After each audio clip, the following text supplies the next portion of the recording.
It's funny because I didn't know what I wanted to do when I had to choose a career. And I was into acting.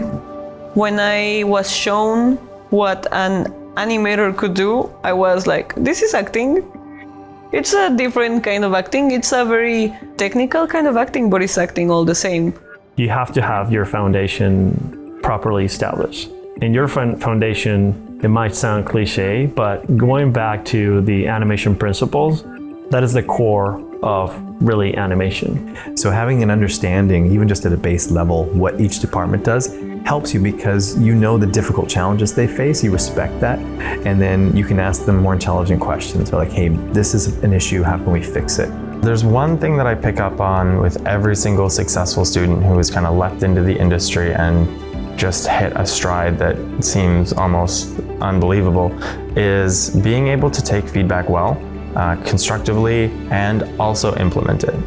I have seen firsthand how enriching an experience that can be for students because they are listening to firsthand industry experience from industry professionals. I think your relationship with your mentor is really important because they can be your first reference to your work. They've seen more of this industry than you have, so they can guide you into the next steps and moving forward. So the 3D animation and modeling program is a 2-year program. It's focused on taking 6 terms throughout the 2 years, 4 courses per term, so 24 in total. The first year really prepares the students with a foundation, so they get a broad spectrum of courses that cover the pipeline. So we're gonna start you off with the graph editor, with understanding how to build animation up from nothing, rather than kind of randomly applying motion and hoping for the best and adjusting it later on. It's to understand what's driving your motion so that you can work with it in a way that is non-destructive. It's far more important to be able to kind of curate the motion and art direct it than it is to just fill your timeline with keys and hope that it works out at the end of the day. So we have courses like Intro to Modeling, where you're just getting your foot in the door. You're learning some hard surface modeling, mainly in Maya. And then you proceed in the next terms to do intermediate modeling, which is now a totally different approach because you're using ZBrush and you're sculpting and you're looking into retopology and how you can actually flesh out those creatures or characters. Then the second year builds on those foundation skills and they become more intermediate to advanced depending on what the students want to specialize in when they finish. I got a lot of feedback especially from my mentors, my animation mentors. Even with things that were not my specialty, there was people who could help me. So my goal as an instructor is to try and bring that element of having my courses be similar to an environment at work. That bridge is really hard it's a really big shock. And what I would like to do is to make that transition as smooth as possible and as easy as possible so it's not shocking.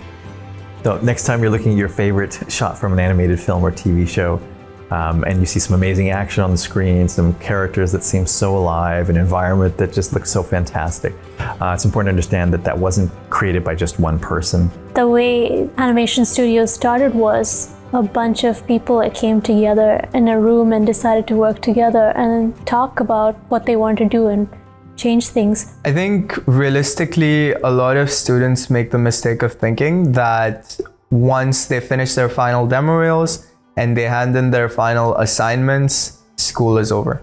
But the truth is that school is never over. As long as you're an artist, you will always be learning. Technology has always evolved with art.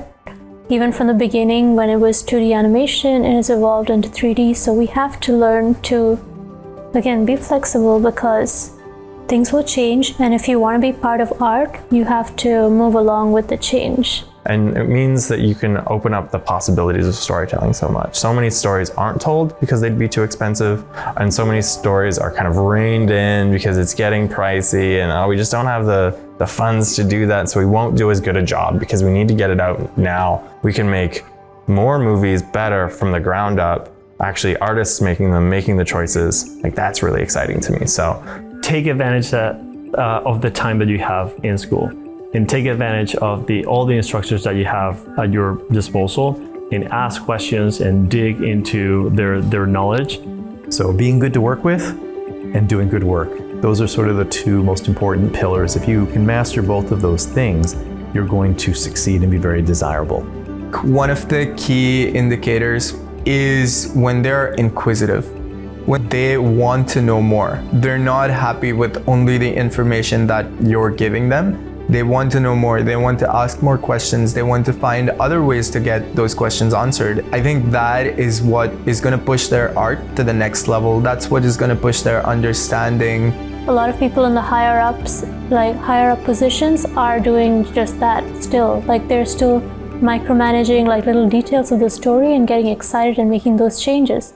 That's where we all want to be eventually, like being the director of our own stories. Just like having luck on your side, knowing the right people, believing in your craft and being able to like defend it and be proud of it.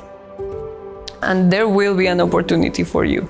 It's being willing to kind of accept the weird opportunities as they arise, even if they're not necessarily what you had in mind. But if you can recognize something good, just jump on it, and you'll usually like where you end up.